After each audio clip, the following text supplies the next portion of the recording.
புகழுக்கும் போற்றுதலுக்கும் உரிய TN Epic நடத்துகின்ற heart rhythm disorders துவக்க விழா நிகழ்ச்சியில் நான் கலந்து கொள்ளுகிற வாய்ப்பை எனக்கு தர வேண்டும் என்று என்னை அழைத்த டாக்டர் ஜோசப், டாக்டர் தீபக் அவர்களுக்கு என்னுடைய நன்றியை நான் தெரிவித்துக் கொள்கிறேன். எனக்கு நன்கு அறிமுகமான பல நண்பர்களை நம்முடைய சட்டமன்ற உறுப்பினர் டாக்டர் ரவி அவர்கள் இங்கே இருக்கின்றார்கள், டாக்டர் சிவா கடாட்சம் இருக்கின்றார்கள். பல நண்பர்களை பார்ப்பதில் நான் மற்றற்ற மகிழ்ச்சி அடைகின்றேன். மாண்புமிகு மருத்துவ பெருமக்களே, மருத்துவத்துறையின் மூத்தவர்களே, இன்றைய விழாவின் சிறப்புக்குரிய விருந்தினர்களாக தாங்கள் பெற்ற அனுபவத்தை, தாங்கள் ஆற்றிய பணியை, தான் மட்டும் கற்றது தனக்கோடு இல்லாமல் மற்றவர்களுக்கும் அதை பகிர்ந்து கொள்கிற பாங்கின் மூலமாகவும் உயர்தர சிகிச்சை அளிப்பதன் மூலமாக பல உயிர்களை காப்பாற்றிய சிறப்புக்கு உரியவர்கள் என்கின்ற முறையில் இங்கே சிறப்பான விருதுகளை மகிழ்வோடு பெற்று அமர்ந்திருக்கின்ற மிகுந்த மரியாதைக்குரிய உங்களால் அன்போடு டாக்டர் டிஆர்எம் என்று அழைக்கப்படுகின்ற பெரியவர் டாக்டர் டிஆர் முரளிதரன் அவர்களே, டாக்டர் நரசிம்மன் அவர்களே, மற்றும் இந்த நிகழ்ச்சி சிறப்பாக நடைபெறுவதற்கு காரணமாக இருக்கின்ற தி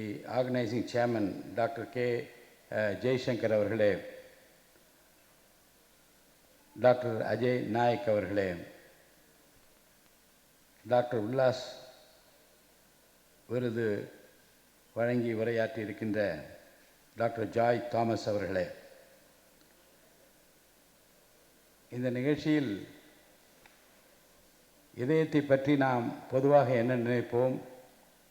ஹார்ட் பீட் சரியாக இருந்தால் போதும் என்று நினைப்போம்.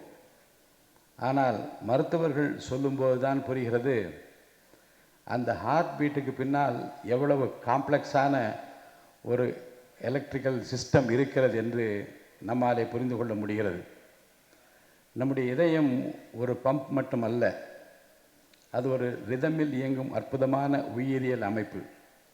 அந்த ரிதமில் ஒரு சிறிய மாற்றம் ஏற்பட்டாலும் ஒரு மனிதனுடைய வாழ்க்கையே மாறக்கூடிய சூழல் இருக்கிறது. அதனால்தான் the art of dealing with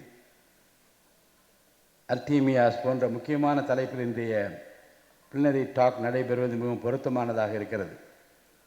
மருத்துவம் என்பது டயக்னோசிஸ் மட்டுமல்ல. மருத்துவத்தை பற்றி எனக்கு மிக அதிகமான டெக்னிக்கலாக பேசுவதற்கு தகுதி இல்லாவிட்டாலும் கூட பொதுவாக ஒரு சட்டமன்ற உறுப்பினராகவும் மருத்துவர்களோடு அதிகமாக பழகக்கூடிய வாய்ப்பை பெற்றவன் என்கின்ற முறையும் நிறைய கற்றுக்கொண்டிருக்கிறேன். ஒரு மருத்துவரின் மிகப்பெரிய திறமை என்ன என்று நான் கணிக்கின்றேன் என்றால், அவர் எவ்வளவு பெரிய டயக்னோஸ் செய்கிறார் என்பதை அத்தோடு அது முடிந்து விடுவதில்லை. அந்த டயக்னோசிஸுக்கு பின்னால் ஒரு சாதாரண மனிதருக்கும் புரியும் வகையில் எப்படி சொல்லிக் கொடுக்கிறார் என்பதுதான் ஒரு மிகப்பெரிய திறமை, வரம் என்று நான் கருதுகின்றேன். இந்த விஷயத்தில் எனக்கு மிகவும் நெருக்கமான உதாரணமாக ஒருவர் இருக்கிறார் என்றால் அவர் டாக்டர் சிவகடாட்சம் அவர்கள். அவர் எனக்கு ஒரு ஃபேமிலி ஃப்ரெண்டு, டாக்டர் மட்டுமல்ல. அவருடைய ப்ரொஃபஷனல் அப்ரோச்சை நான் நீண்ட காலமாக கவனித்திருக்கிறேன். ஒரு டாக்டராக அவர் நோய்களை கண்டறிகிற போது, டயக்னோஸ் செய்கிற போது அவர் எக்ஸ்பிளைன் செய்யும் விதம் மிகவும் அழகானது.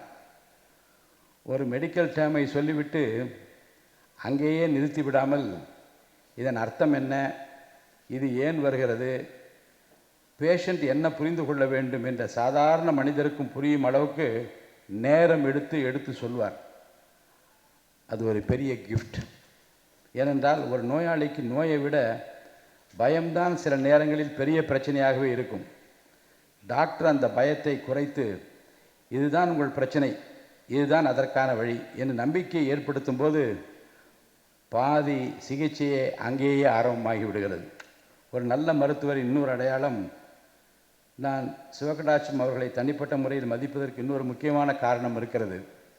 அவர் எல்லா பேஷண்ட்ஸுக்கும் கொடுக்கிற சரிசமமான ஒரு மரியாதை. அதிலும் குறிப்பாக பெண்கள் பயந்து கொண்டு தன் குடும்பத்தாரை அழைத்து வருகிற போது ஒரு தனி மனிதராக அவரிடம் பேசுகிற போது கனிவோடு அவர் குடும்பத்தை காப்பாற்றுகின்ற பொறுப்பிலே இருக்கின்ற அந்த சகோதரிகளிடம் அவர் பேசுகிற போது எடுத்து சொல்லுகின்ற பாங்கும் நோய் பற்றி விளக்குகின்ற விதமும் நிச்சயமாகவே அனைத்து மருத்துவரிடம் நான் காண வேண்டிய ஒரு முக்கியமான அணுகுமுறையாக இருக்கிறது.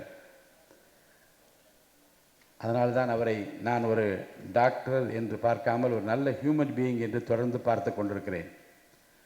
மருத்துவத்துறையில் நாலேஜ் மிகவும் முக்கியம், ஸ்கில் மிகவும் முக்கியம், டெக்னாலஜி மிகவும் முக்கியம். ஆனால் இவை அனைத்தும் மேலாக ஹியூமனிட்டி இருக்க வேண்டும். ஒரு நோயாளி மருத்துவமனைக்கு வரும்போது அவர் ஒரு நல்ல கேஸ் அல்ல, அவர் குடும்பத்தின் அன்பான மனிதர். ஒரு தந்தையாக இருக்கலாம், தாயாக இருக்கலாம், கணவராக இருக்கலாம், மனைவியாக இருக்கலாம், ஒரு குழந்தையின் உலகமாக இருக்கலாம். அந்த மனிதரை காப்பாற்றுவதன் மூலம் ஒரு முழு குடும்பத்தையே காப்பாற்றுகின்றோம் என்ற உணர்வு மருத்துவரிடம் இருக்க வேண்டும். ஒரு பாசிட்டிவ் அவுட்லுக் இருக்க வேண்டும். ஒரு டாக்டர் ஒரு பேஷண்ட்டுக்கு ட்ரீட்மெண்ட் கொடுப்பதோடு மட்டும் இருக்கவில்லை, சில நேரங்களில் அந்த குடும்பத்திற்கு ஹோப் கொடுக்கிறார். அதனால தான் நான் எப்போதும் நினைப்பது, doctors don't just treat diseases, they restore hope என்று நான் நினைப்பது உண்டு. இதைவிட அழகான மருத்துவ தொழிலை வர்ணிக்க முடியாது என்று நான் நினைக்கின்றேன். டெக்னாலஜி வளரட்டும், ஆனால் மனித நேயம் குறைந்துவிடக்கூடாது. இந்திய மருத்துவ உலகம் டெக்னாலஜியில் மிக வேகமாக முன்னேறி கொண்டிருக்கிறது. ஏஐ வருகிறது, அட்வான்ஸ் இமேஜிங் வருகிறது, ரொபாட்டிக் ப்ரொசீஜர்ஸ் வருகின்றன, ரிமோட் மானிட்டரிங் வருகிறது, வேரபிள் டிவைசஸ் மூலம் ஹார்ட் ரிதம் தொடர்ந்து மானிட்டர் செய்ய முடிகிறது. Electrophysiology it self has evolved tremendously என்று நான் சொல்ல வேண்டும். இவை அனைத்தும் வரவேற்க வேண்டிய முன்னேற்றங்கள் தான். ஆனால் டெக்னாலஜி எவ்வளோ வளர்ந்தாலும் ஒரு விஷயத்தை நாம் மறந்துவிடக்கூடாது. A machine can detect a heart beat, but a human being understands what that heart means to the family. அதுதான் மருத்துவர்களின் தனிச்சிறப்பாக இருக்க வேண்டும். நான் ஒரு சட்டமன்ற உறுப்பினராகவும் சட்டமன்றத்தின் பேரவைத் தலைவராகவும் பொதுமக்களின் ஹெல்த் கேர் குறித்து தொடர்ந்து பல நேரங்களில் நான் சிந்திக்க வேண்டும், சிந்தித்து கொண்டிருக்கிறேன். ஒரு நல்ல ஹெல்த் கேர் சிஸ்டம் என்றால் பெரிய ஹாஸ்பிட்டல் மட்டும் இருக்கக்கூடாது. Prevention, early detection, accessibility, affordability and awareness இவை அனைத்தும் சேர்ந்துதான் ஒரு நல்ல ஹெல்த் கேர் சிஸ்டத்தை உருவாக்க முடியும். எனக்கு நம்பிக்கை இருக்கிறது. ஒரு புதிய அரசாங்கம் இப்போது வந்திருக்கிறது. ஒரு புதிய கோணத்தில் இதுவரை யாரும் நினைத்திராத ஒரு பாதையில் வெளியரங்கமான ஒரு டிரான்ஸ்பரண்ட் கவர்மெண்ட், இதுவரை யாரும் நினைத்து கூட பார்க்க முடியாத நிலையில் இந்த மருத்துவத்துறையில் மிகப்பெரிய மறுமலர்ச்சியை காண வேண்டும் என்று நினைக்கிற ஒரு முதலமைச்சர் டாக்டர் சி விஜய் ஜோசப் அவர்கள் மூலமாக நமக்கு கிடைத்திருக்கிறார். எல்லா சீஃப் மினிஸ்டர்ஸும் அவர்களுடைய பங்களிப்பை இந்த தமிழ்நாட்டுக்காக செய்திருக்கலாம். ஆனால் இவரை பொறுத்த வரைக்கும் ஏதாவது செய்ய வேண்டும், எல்லா துறைகளிலும் அதை செய்ய வேண்டும், எல்லா மக்களுக்கும் அது சென்று போய் சேர வேண்டும் என்பதில் எவ்வளவு அக்கறையாக இருக்கிறார் என்பதை அவரோடு நான் பேசிக்கொண்டிருக்கிற போதும், அவர் திட்டங்களை தீட்ட முனைகிற போதும், குறிப்பாக தேர்தல் அறிக்கை தயாரிக்கின்ற அந்த குழுவில் நான் இருந்தேன். ஏறத்தாழ நம்முடைய மருத்துவத்துறைக்கு இன்றைக்கு ஒரு பெரிய அற்புதமான பொக்கிஷமாக டாக்டர் அருண்ராஜ் கிடைத்திருக்கிறார். அவர் ஒரு டாக்டராகவும் இருக்கிறார். அதனால் உங்கள் பிரச்சனைகளை வெகு எளிதாக புரிந்து கொண்டு வித்தின் மினிட்ஸ் அதற்குரிய தேர்வோடு மாண்புமிகு முதலமைச்சரை சந்திக்கக்கூடிய நேரமும் இடமும் அவர் கிடைத்திருக்கிற ஒரு நல்ல அமைச்சரை இந்த மருத்துவத்துறை பெற்றிருப்பதில் நான் மகிழ்ச்சி அடைகின்றேன். மக்களுக்கும் அப்படி மகிழ்ச்சி அளிக்கின்ற விதத்தில் பல திட்டங்களை எல்லாம் அவர் இன்றைக்கு தயாரித்து கொண்டிருக்கிறார். இந்த தேர்தல் அறிக்கை வந்தபோது பல விஷயங்களை விவாதிப்பதற்காக நானும் நம்முடைய மக்கள் நல்வாழ்வுத்துறை அமைச்சரும் மாண்புமிகு முதலமைச்சரோடு உட்கார்ந்து பேசி கொண்டிருக்கோம். முதலமைச்சர் அப்போது தான் தேர்தலுக்கு தயாராகி கொண்டிருக்கிறோம். ஒரு மணி நேரம் நாங்கள் அவரிடம் என்னென்ன திட்டங்கள் என்று அவர் சொல்லிக்கொண்டே வந்தார், இவர் கேட்டுக்கொண்டே வந்தார். ஆனால் கை மட்டும் எதையோ எழுதி கொண்டே இருந்தது.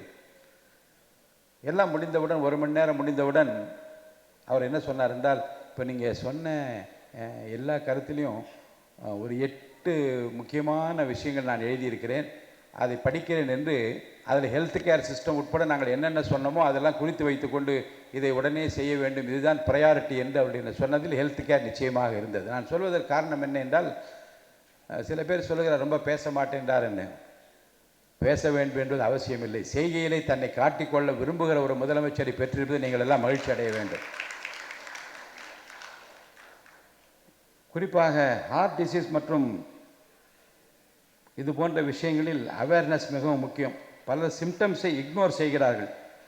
சின்ன செஸ்ட் டிஸ்கம்ஃபர்ட் தான் இருக்கிறது, அது ஒருவேளை ஸ்ட்ரெஸ்ஸாக இருக்கும், ஒருவேளை ஸ்லீப் குறைவாக இருந்ததால் தான் தள்ளி போடுகிறார்கள். ஆனால் நம்முடைய உடல் கொடுக்கும் வார்னிங் சிக்னல்ஸை நாம் கவனிக்க வேண்டும்.